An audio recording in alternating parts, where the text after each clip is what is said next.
Coucou, bienvenue dans cette nouvelle vidéo. Le sujet du jour, c'est l'enfance, la racine de la confiance en soi. Vous savez, dès les premières années d'un enfant sur Terre, on a tendance à le motiver à chaque effort en fait qu'il fournit. Donc, chaque chose qu'il fait, on apprécie, on apprécie, on apprécie. Mais n'oublions pas qu'il y a des années d'éducation très difficiles, particulièrement ces années d'adolescence, où les enfants sont encore un peu immatures, qui prennent des risques sans toutefois mesurer et tout et tout. Parfois, on est très dur avec ces enfants. Quelquefois aussi, il y a des parents déjà dès la base, dès le bas âge même, qui sont très durs avec leurs enfants ou avec les enfants qu'ils éduquent. Ils n'encouragent pas beaucoup, ils sont toujours en train de voir des points de comparaison avec d'autres enfants. Et tout ceci, ça marque parfois les différents personnages, disons ces enfants à vie. Parce qu'une fois ayant atteint l'âge adulte, ce sont des personnes soit qui vont beaucoup douter de leur capacité à réaliser certaines choses ou bien qui auront ce courage, tout simplement. Et tout ceci nous amène en fait à regarder comment tout ceci s'est passé dans le passé, comment est-ce que leur quotidien était organisé, comment est-ce qu'ils ont grandi, dans quel cadre, quel type de parents ils avaient. Et chez nous, il y a un adage qui dit généralement, on ne donne que ce que l'on a reçu. On ne donne que ce que l'on possède ou bien ce que l'on a. Je l'ai un peu adapté. Pourquoi? Parce que un parent lui-même qui a été très frustré et qui n'a pas essayé de comprendre qu'est-ce qui n'a pas marché, de se remettre en question, ne pourra remettre que ceci à son enfant. Donc, chers parents, ne soyons pas aussi bloqués. Disons-nous que il y a différentes possibilités de surmonter certains traumatismes que nous avons eu à vivre dans le passé. Disons-nous que nous ne devons pas être très exigeants aussi avec nos enfants. Là, j'arrive. Ça, passons d'abord au prochain point. J'aimerais bien vous appeler, chers parents, à être bienveillants avec les enfants, c'est-à-dire à apprécier tous les petits efforts, les échecs même parfois, parce que parfois on fournit des efforts et le résultat c'est simplement un échec. Il ne faut pas être très dur.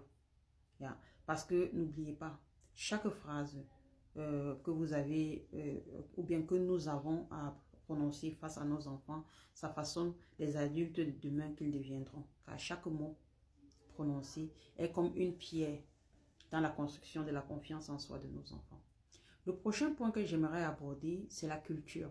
Qu'elle soit africaine, orientale, occidentale, je ne sais pas. C'est la culture et la force intérieure. Qu'est-ce que la culture nous enseigne? Je parlerai particulièrement ici de la culture que je maîtrise déjà le mieux, ma culture de base, la culture africaine. Qu'est-ce que cela nous apprend? Ceci nous apprend le respect, le courage, la résilience et bien d'autres points, bien sûr. Je cite d'abord ces 3 points pour pouvoir avancer dans mon propos. La culture africaine nous apprend aussi l'importance de la grande famille, c'est-à-dire la solidarité et l'égoïsme vraiment à mettre de côté. La bienveillance. Car pour nous, Africains, la famille constitue une colonne vertébrale. Je dirais pas simplement la famille. Il y a certaines personnes qui sont très bien accompagnées, qui ont trouvé des sœurs de chemin, qui sont restées très liées à elles. Et je dirais, les personnes qui nous aiment et que nous aimons constituent notre colonne vertébrale, tout simplement. Et un autre point que je trouve super intéressant, voilà le choc culturel pour les enfants immigrés. Je ne parlerai pas d'immigration ici et dans le cadre où j'exclurai des personnes qui vivent aussi dans une ville ou bien dans une communauté différente de leur communauté de base. Je parlerai de toutes ces personnes qui sont immigrées dans un nouvel environnement. N'oubliez pas, ou bien n'oublions pas, chers parents, que nos enfants sont appelés à faire face à un double système. C'est-à-dire, ils sont influencés par une double culture, d'où le besoin de sentir d'abord son identité plus claire. C'est-à-dire, notre devoir en tant que parents serait de donner cette connaissance de base, cette conscience en soi, de transmettre ce que nous avons reçu de nos parents et avec un peu plus de, comment dire, les questions de pourquoi c'est comme ça et tout, il faudrait bien que l'enfant comprenne aussi pourquoi. Je prends un exemple banal, hein. Dans la culture bantou, par exemple, on te dit on ne balaie pas et ramasse les ordures dans la nuit. Et quand je demanderai à mes parents pourquoi, ils m'expliqueront vraiment le pourquoi. Et généralement, nous, en Afrique, on ne demande pas vraiment le pourquoi, mais j'ai fait face à cette situation avec mes propres enfants qui me disent, mais maman, pourquoi telle chose est autorisée, telle chose est interdite, et pourtant ici, nous avons droit. Pour moi, j'ai pas de difficulté, ou bien je trouve pas de difficulté à chercher la raison si je la maîtrise. Si moi-même, je la maîtrise pas, je sais que c'est un interdit, mais pourquoi? Si je ne sais pas, je m'en vais auprès des personnes qui sont mieux renseignées que moi dans la communauté, qui pourraient m'expliquer le pourquoi afin que je relaie l'information au niveau de mes enfants. Donc du coup, soyez plus indulgents, soyez plus tolérants, chers parents. Et parce que nos enfants grandissent avec certaines blessures, ils font face déjà à un système dans lequel ils ne sont pas forcément acceptés. Ils font face à des humiliations à l'école, désolé pour le lapsus. Et à chaque fois, parfois, ils sont appelés à vivre dans les comparaisons ou bien ils subissent le rejet.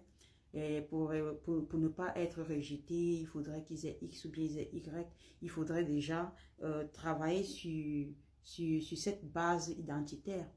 Je trouve que ce serait très important d'écouter les enfants, de prendre du temps de parler avec eux, euh, afin que nous puissions jauger mieux, en fait, être moins exigeants, fixer des règles, savoir quand aller au-dessus de la règle ou bien quand tolérer en fait le fait que la règle a été enfreinte ou bien quand ne pas tolérer. Car c'est ce que nos enfants ont besoin dans un système double. Les enfants d'immigrés, chers parents, n'oublions pas, un adulte qui manque de confiance en soi, c'est un adulte qui n'a pas été sécurisé dans son âge quand il était enfant. Je vous remercie d'avoir écouté cette vidéo. Je vous donne rendez-vous dans la prochaine vidéo.